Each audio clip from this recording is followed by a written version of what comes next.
Good afternoon, everyone. Good afternoon. Good afternoon. Good afternoon. Thank you all. Thank you, thank you. Thank you, thank you. So let me say, and I love you back, and I love you back.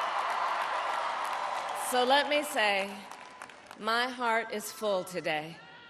My heart is full today, full of gratitude for the trust you have placed in me, full of love for our country, and full of resolve. The outcome of this election is not what we wanted, not what we fought for, not what we voted for, but hear me when I say, the light of America's promise will always burn bright. As long as we never give up, and as long as we keep fighting.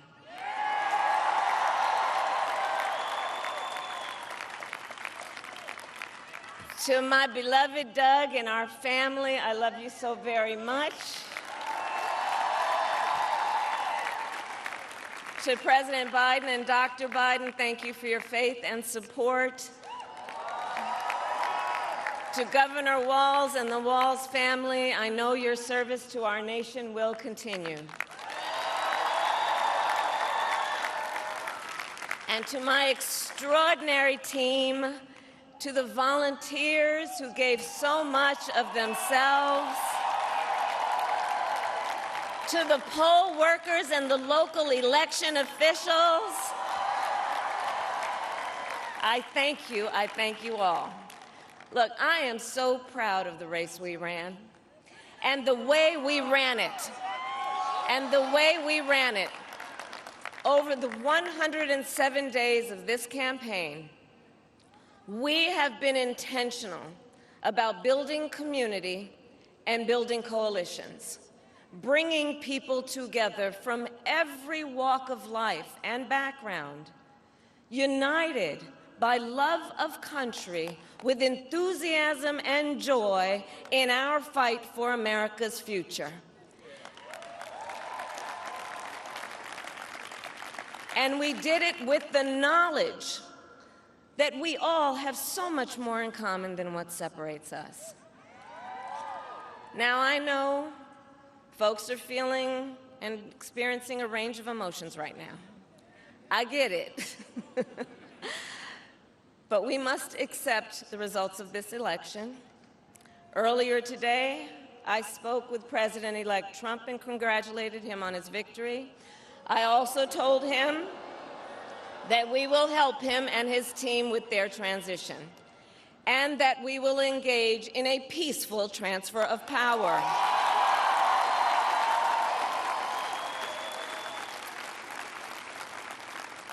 A fundamental principle of American democracy is that when we lose an election, we accept the results.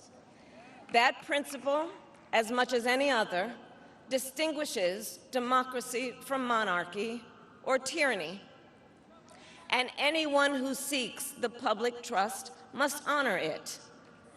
At the same time, in our nation, we owe loyalty not to a president or a party, but to the Constitution of the United States.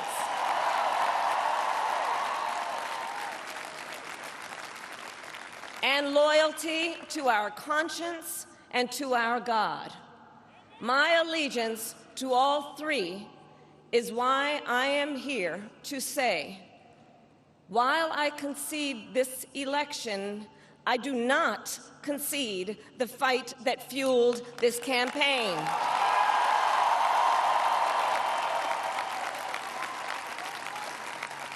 The fight for freedom, for opportunity, for fairness, and the dignity of all people. A fight for the ideals at the heart of our nation. the ideals that reflect America at our best. That is a fight I will never give up.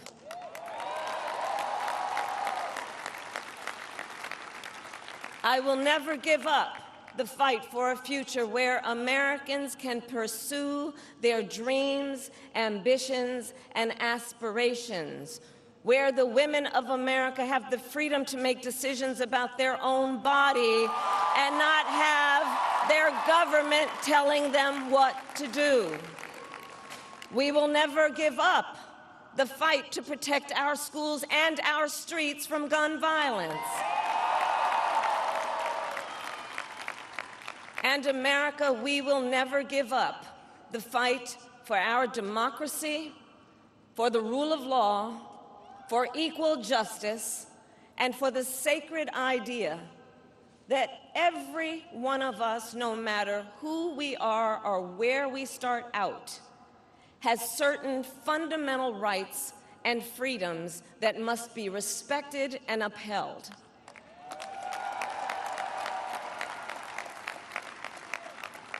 And we will continue to wage this fight in the voting booth, in the courts, and in the public square. And we will also wage it in quieter ways, in how we live our lives, by treating one another with kindness and respect, by looking in the face of a stranger and seeing a neighbor, by always using our strength to lift people up, to fight for the dignity that all people deserve. The fight for our freedom will take hard work, but like I always say, we like hard work. Hard work is good work. Hard work can be joyful work. And the fight for our country is always worth it. It is always worth it.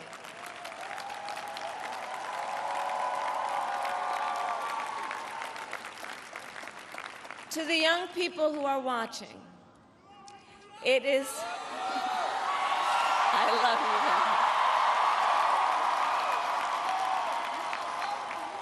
you. To the young people who are watching, it is okay to feel sad and disappointed, but please know it's going to be okay. On the campaign, I would often say, when we fight, we win. But here's the thing. Sometimes the fight takes a while. That doesn't mean we won't win. That doesn't mean we won't win. The important thing is don't ever give up. Don't ever give up. Don't ever stop trying to make the world a better place. You have power. You have power. And don't you ever listen when anyone tells you something is impossible because it has never been done before.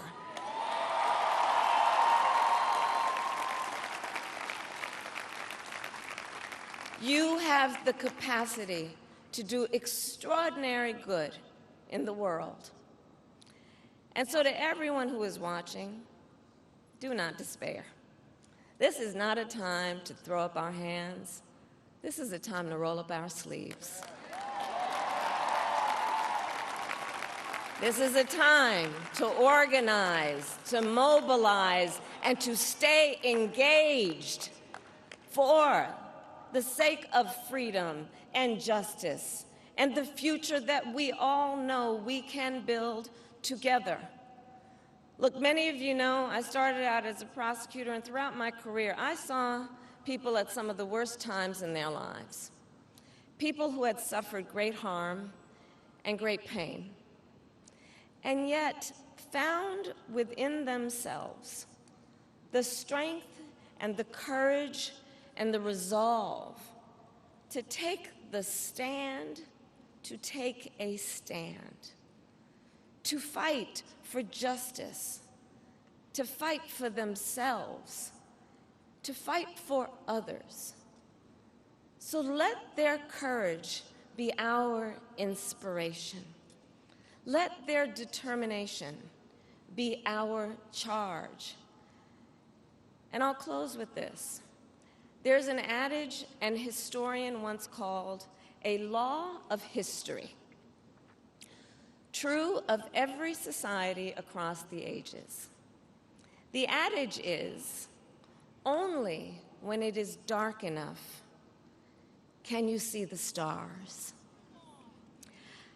I know many people feel like we are entering a dark time, but for the benefit of us all, I hope that is not the case. But here's the thing, America, if it is, let us fill the sky with the light of a brilliant, brilliant billion of stars. The light of optimism, of faith, of truth, and service.